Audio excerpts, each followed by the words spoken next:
ಹೊರತಾಗಿ ಕಾಂಗ್ರೆಸ್ ಪಕ್ಷನ ಸೋಲಿಸುವಂಥ ಕೆಲಸಗಳನ್ನು ಇವತ್ತಿನಿಂದ ಕೂಡ ಜನಜಾಗೃತಿ ಎಲ್ಲ ಕಡೆ ಮಾಡ್ತೇವೆ. ಇದನ್ನ ಸಚಿವ ಸಂಪುಟ ವಿಸ್ತರಣೆ ಆಗ್ತದಲ್ಲ, ನೀವೇನು ಮಾಡ್ತೀರಿ ಅಂತ ಕಾಯ್ತಾ ಇದ್ದೀವಿ. ಅಲ್ಲಿ ನೀವು ಸಾಮಾಜಿಕ ನ್ಯಾಯ ಕೊಡದ ಹೋದರೆ ದೂರ ಹೋರಾಟ ಆಗ್ತದೆ ಅನ್ನೋ ಒಂದು ಎಚ್ಚರಿಕೆಯನ್ನು ಕಾಂಗ್ರೆಸ್ ಪಕ್ಷಕ್ಕೆ, ಆ ಮುಖಂಡರಿಗೆ, ಕಾಂಗ್ರೆಸ್ ಪಕ್ಷಗಳಿಗೆ ಕೊಡ್ತೇವೆ. ನೀವು ಅಂಬೇಡ್ಕರ್ ಕಣ್ಣೀರು ಹಾಕ್ಸಿದ್ದೀರಾ, ಜಗಜೀವನ್ ರಾಮ್ ಕಣ್ಣೀರು ಹಾಕ್ಸಿದ್ದೀರಾ, ಅನೇಕ ಜನರನ್ನು ಮಾಶಾಣ ಮಾಡಿಬಿಟ್ಟಿದ್ದಾರೆ. ಎಲ್ಲಿಂದ?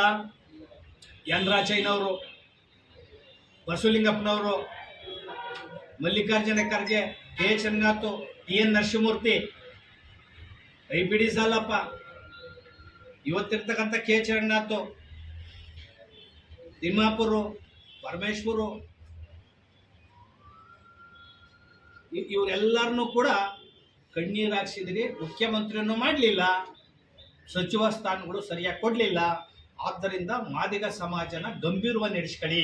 ಈ ಸಮಾಜದಲ್ಲಿ ಕಟ್ಟಕಡೆ ಸಮಾಜದವರು ಇದ್ದಾರೆ. ಬಂಗಿ ಸಮಾಜ ಇದೆ, ತಲೆ ಮೇಲೆ ಮರವರ ಸಮಾಜ ಇದೆ, ಮೋಚಿ ಸಮಾಜ ಇದೆ, ಚಪ್ಲಿಯೊಲೆ ಸಮಾಜ, ಪೌರ ಕಾರ್ಮಿಕರಿದ್ದಾರೆ. ಇವ್ರನ್ನೆಲ್ಲ ಮೇಲೆತ್ತಬೇಕಲ್ವ? ಸಮಾಜ ಕಲ್ಯಾಣ ಇಲಾಖೆನ ತೊಳೆದು ಗುಡಿಸ್ಬೇಕಾಗಿದೆ. ಇವತ್ತು ಸಮಾಜ ಕಲ್ಯಾಣ ಇಲಾಖೆ ಈ ಮಾದಿಗ ಸಮಾಜಕ್ಕೆ ಮಾರ್ಕ್ ಆಗಿದೆ. ಸಮಾಜ ಕಲ್ಯಾಣ ಇಲಾಖೆ ಯಾವುದೇ ಸೌಲಭ್ಯ ನಡೀತಾ ಇಲ್ಲ. ಆ ಕಾರಣದಿಂದ ನೀವು ಮಾದಿಗ ಸಮಾಜಕ್ಕೆ ಸಮಾಜ ಕಲ್ಯಾಣ ಇಲಾಖೆನ ಗೌರವಯುತವಾಗಿ ವಹಿಸ್ಕೊಡ್ಬೇಕು. ಸಾಮಾಜಿಕ ನ್ಯಾಯಕ್ಕೆ ಗೌರವ ಕೊಡೋದಾದ್ರೆ ಅಂತ ಈ ಮೂಲಕ ಆಗ್ರಹವನ್ನು, ಮನವಿಯನ್ನು ಮತ್ತು ವಿನಂತಿಯನ್ನು ಮಾಡ್ತೀವಿ. ನೆಕ್ಸ್ಟ್ ರಾಜ್ಯಾಧ್ಯಕ್ಷರು ಮತ್ತು ಮಾದಿಗ ಸಮಾಜದ ಒಕ್ಕೂಟದ ಸಂಚಾಲಕರು ಇವತ್ತಿನ ಎಲ್ಲರೂ ಒಕ್ಕೂಟದ ರಾಜ್ಯಾಧ್ಯಕ್ಷರು ಸೇರಿ ಪತ್ರಿಕಾಗೋಷ್ಠಿ ಉದ್ದೇಶ ಏನಂದರೆ, ಮಾದಿಗ ಸಮಾಜಕ್ಕೆ ಇವತ್ತು ಗ್ರಾಮದಲ್ಲಿ ಅಸ್ಪೃಶ್ಯತೆ ನಡೀತದೆ. ಕಾಂಗ್ರೆಸ್ ಪಕ್ಷದಲ್ಲಿ ಅಸ್ಪೃಶ್ಯರೇ ರಾಷ್ಟ್ರಾಧ್ಯಕ್ಷ ಆದರೂ ಕೂಡ ಅಸ್ಪೃಶ್ಯತೆ ನಡೀತದೆ. ಯಾಕಂದರೆ ಉನ್ನತ ಸ್ಥಾನ ಕೊಡೋದ್ರಲ್ಲಿ ಮಾದಿಗರಿಗೆ ತುಳಿತಕ್ಕಂಥವ್ರು ಯಾರಲ್ಲ, ಅಸ್ಪೃಶ್ಯರೇ ತುಳಿತಾರೆ.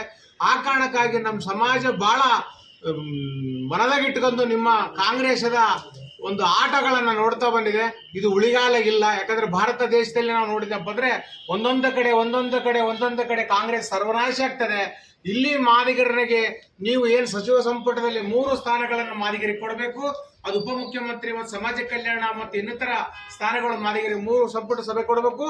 ಒಳ ಮೀಸಲಾತಿಯಲ್ಲಿ ಏನು ಸುಪ್ರೀಂ ಕೋರ್ಟ್ ಒಂದು ಆದೇಶನ ನೀಡಿದೆ, ಒಂದು ಸಂವಿಧಾನಾತ್ಮಕವಾಗಿ ಕಾನೂನಾತ್ಮಕವಾಗಿ ಮಾಡಬೇಕನ್ನಂಥದ್ದು ಹೇಳಿರಲ್ಲ, ಅದನ್ನ ಒಳ ಮೀಸಲಾತಿ ಹೊಡೆದು ಕೆಡಿಸಿ ಮಾದಿಗರಿಗೆ ಸಿಗಲಾರ್ದಂಗೆ ಮಾಡಿದ್ರೆ ಅದ್ರ ನಿಮಗೆ ಗಂಟಪ್ಟು ಕೋಟ್ ಆಗ್ತದೆ ಮತ್ತು ಮಾದಿಗರ ಶಾಪ ಆಗ್ತದೆ.